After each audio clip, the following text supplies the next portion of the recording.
अब मजे की बात देखने में ये लगती है कि एक तो गुरु जी का अवतार प्रज्ञावतार, लक्ष्य प्रज्ञा का जागरण। सो गुरुदेव ने जो कुछ भी किया उसमें बार बार इस शब्द का प्रयोग हुआ है। समझने की आवश्यकता है। अगर वो प्रज्ञा के जागरण के लिए कोई शिविर लगाते हैं तो उसका नाम प्रज्ञा सत्र रखते हैं। प्रज्ञा के जागरण के लिए अगर वो योग कराते हैं तो उसका नाम प्रज्ञा योग रखते हैं।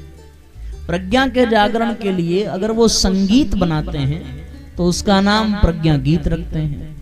प्रज्ञा के जागरण के लिए अगर कोई लेख छपता है तो उसका नाम प्रज्ञा पाक्षिक रखते हैं।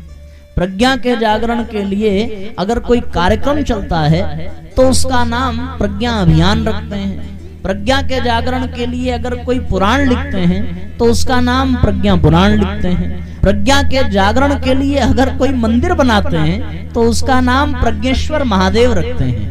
प्रज्ञा के जागरण के लिए अगर कोई भवन बनाते हैं तो उसका नाम प्रज्ञा पीठ रखते हैं। प्रज्ञा के जागरण के लिए अगर कोई प्रसाद देते हैं तो उसका नाम प्रज्ञा प्रसाद रखते हैं। प्रज्ञा के जागरण के लिए अगर कोई उपनिषद बनाया तो उसका नाम प्रज्ञोपनिषद रखा। और साथियों, प्रज्ञा के जागरण के लिए अगर नए युग की व्यवस्था बनाई तो उसका नाम प्रज्ञा युग रखा। और प्रज्ञा के जागरण के लिए अगर कोई औषधि पिलाई तो उसका नाम प्रज्ञा पेय रखा। सब कुछ प्रज्ञा से आबद्ध कर दिया। पी जाइए तो प्रज्ञा पे, गाइए तो प्रज्ञा गीत, कहिए तो प्रज्ञा पुराण, सुनिए तो प्रज्ञा सत्र, स्वाध्याय करिए तो प्रज्ञोपनिषद, दर्शन करिए तो प्रज्ञेश्वर महादेव। कुछ भी ऐसा नहीं है जो प्रज्ञा से जुड़ा ना। आप शांति कुंज में चले जाइए, शांति कुंज की कैंटीन में जाकर के कहिए कि भैया प्रज्ञा प्रसाद दे दीजिए, तो वो आपको सबसे महंगा वाला प्रसाद देगा।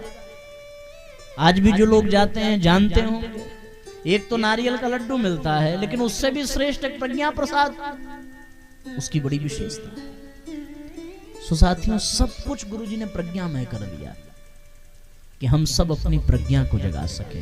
बार बार ये शब्द हमारे सामने आ जाए। और कितनी गजब की बात यह है कि जब तक गुरुदेव जीवित रहे तब तक तो उन्होंने साकार दर्शन दिया, पर साथियों जब गुरुजी ने शरीर छोड़ दिया तो फिर वो निराकार हो गए। और निराकार हो गए तो किस रूप में दर्शन दे रहे हैं? प्रखर प्रज्ञा के रूप में दर्शन दे रहे हैं। ये गुरुदेव का निराकार स्वरूप है। गायत्री का स्वरूप साकार माँ गायत्री, गायत्री का स्वरूप निराकार।